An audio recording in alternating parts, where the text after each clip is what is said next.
So what if the reason you're just, constantly exhausted isn't actually because you're doing too much, but because your brain has completely forgotten how to use punctuation? Yeah, I mean, it sounds a little strange when you phrase it exactly like that, but Right. we really do increasingly treat our daily lives like this one massive, breathless, run-on sentence. Right. We keep stacking tasks and anxieties without a single comma or a full stop, and then, we wonder why we crashed. Exactly. And that concept, that's really at the heart of what we are unpacking today for you. We have this incredibly profound source guiding us, which is a documentary script created for the channel Mind Risata.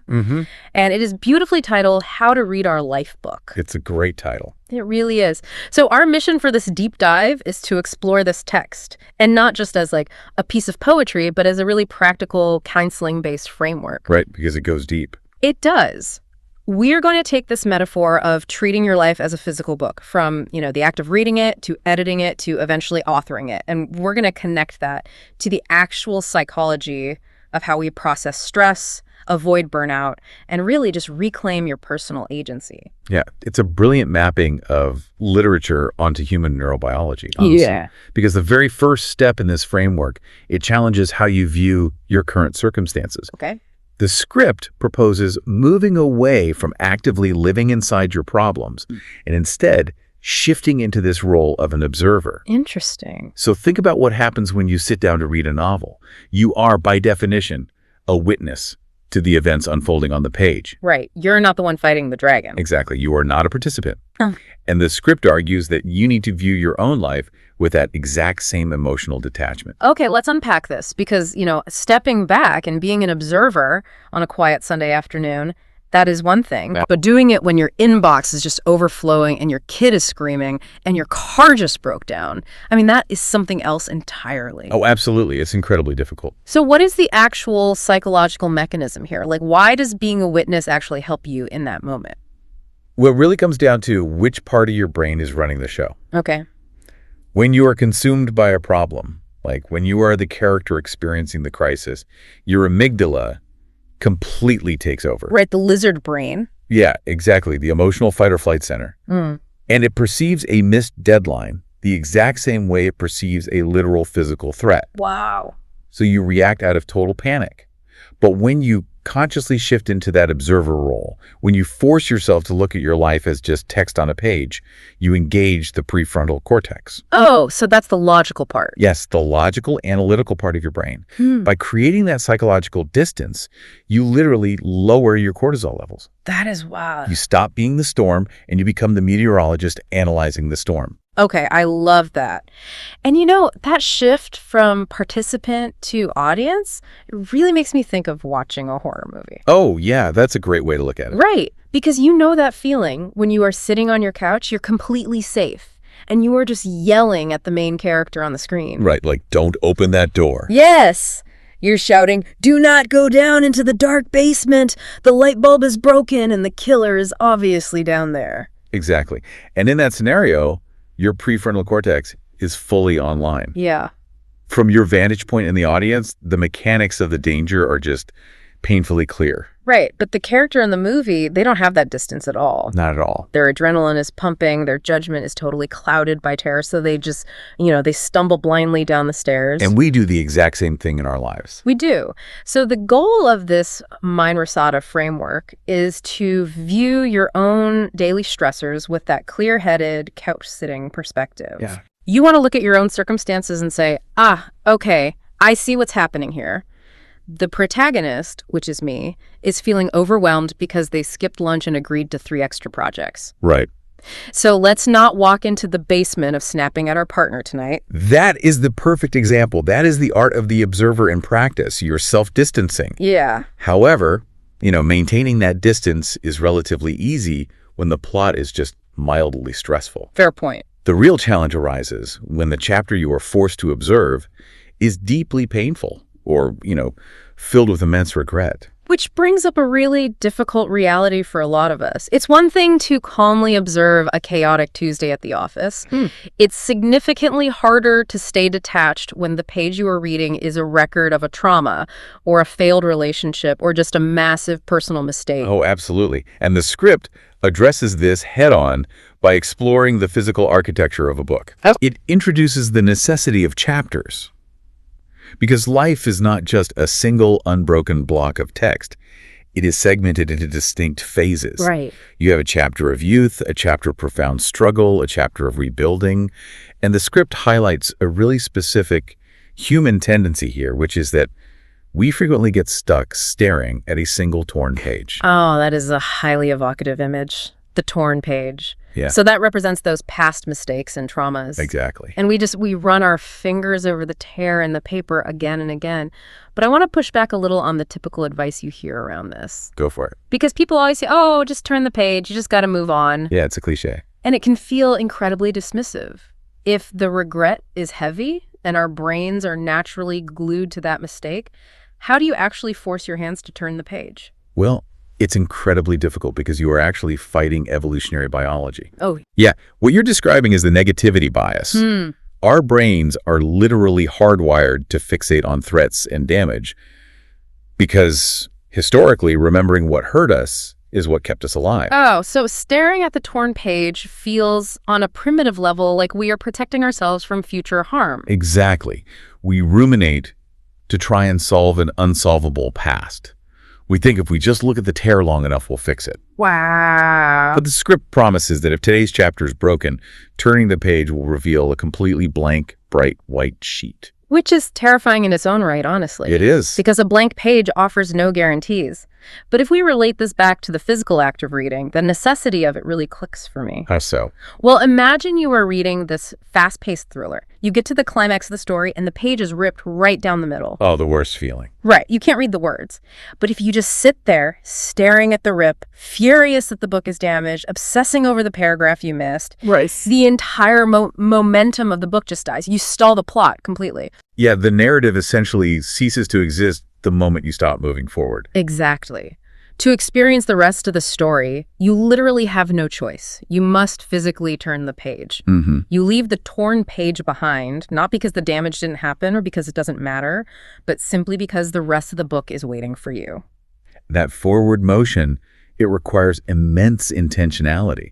You are actively choosing to override that negativity bias we talked about. Right, you're overriding the biology. Yes, you are accepting the intimidating freedom of the blank page because that blank space is the only neurological real estate where new pathways and new narratives can actually be formed. But, even if you bravely turn the page, you can't just sprint blindly into the next chapter. No, definitely not. Because if you keep the plot moving at this breakneck speed just to avoid looking back at the tear, you end up crashing anyway. Yeah, and what's fascinating here is how the Mind Rasada script uses the concept of basic grammar to solve that exact problem of pacing. Oh, the punctuation thing. Right.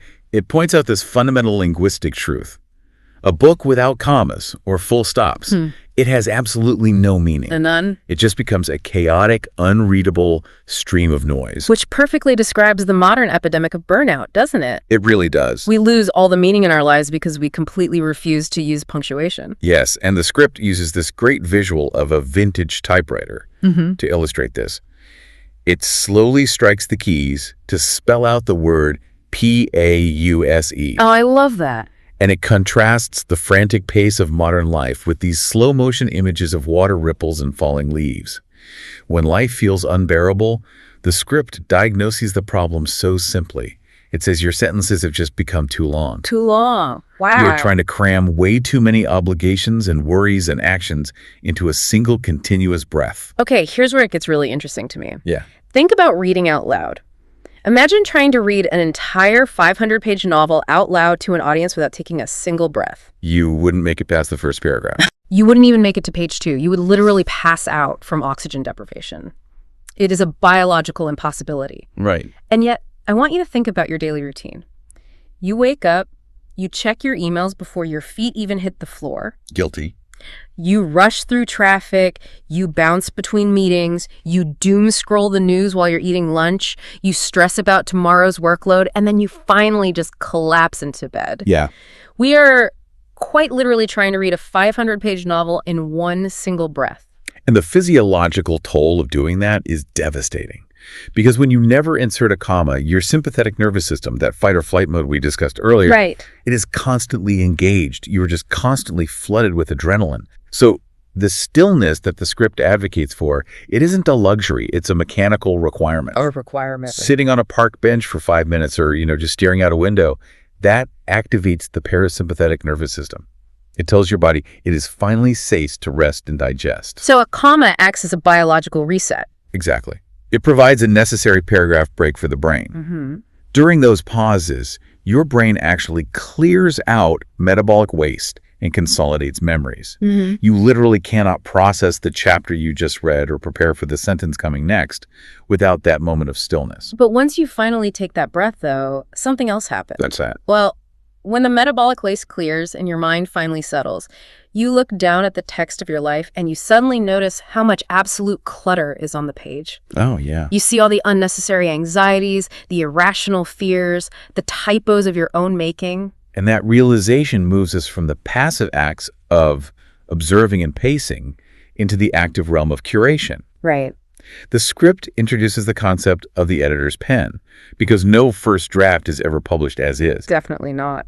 A good writer edits their work ruthlessly.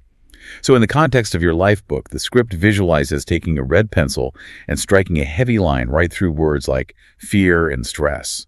Okay, I want to challenge this a bit. Sure, good. Because for a lot of listeners, the advice to just cross out your fear, it might sound a little bit like toxic positivity. I can see that. Because we can't just pretend fear or stress don't exist. I mean, if a bear is chasing you, fear is a very useful emotion. Right, and that is a crucial distinction. The script is not advocating for the denial of reality. Okay. This is deeply rooted in cognitive behavioral therapy, or CBT. Right, CBT. CBT teaches us that while we have thousands of thoughts a day, many of them are actually cognitive distortions. Okay, what does that mean? They are irrational anxieties, like catastrophizing a minor work mistake into this deeply held belief that you'll be fired and end up completely destitute. Oh, right, the spiral. Exactly. Yeah. So editing is not about ignoring the bear. It's about crossing out the irrational thought that a bear might be hiding under your office desk. That makes so much sense. The script is clear on this. Thoughts that weaken you, that do not serve your growth, they must be identified and thrown out. You are establishing cognitive boundaries. Let me give you an analogy to make that even more concrete for everyone listening. Yeah, please. Think about a highly skilled, incredibly ruthless movie editor working on a film. Okay. They are looking at a 3-hour cut, and there is a 20-minute scene in the middle that is just bloated.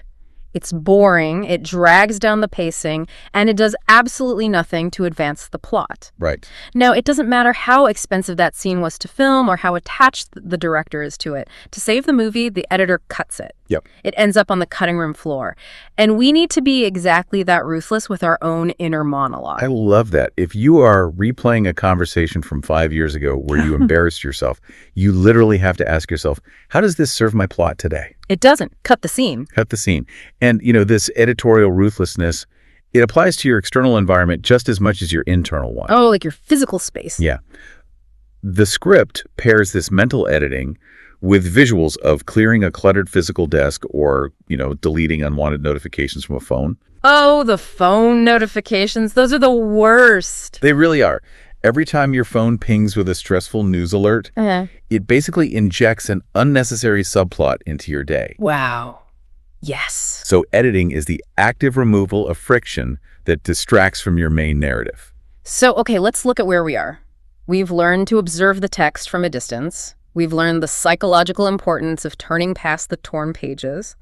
We are inserting commas to regulate our nervous systems, and we are ruthlessly editing out the cognitive distortions. Right.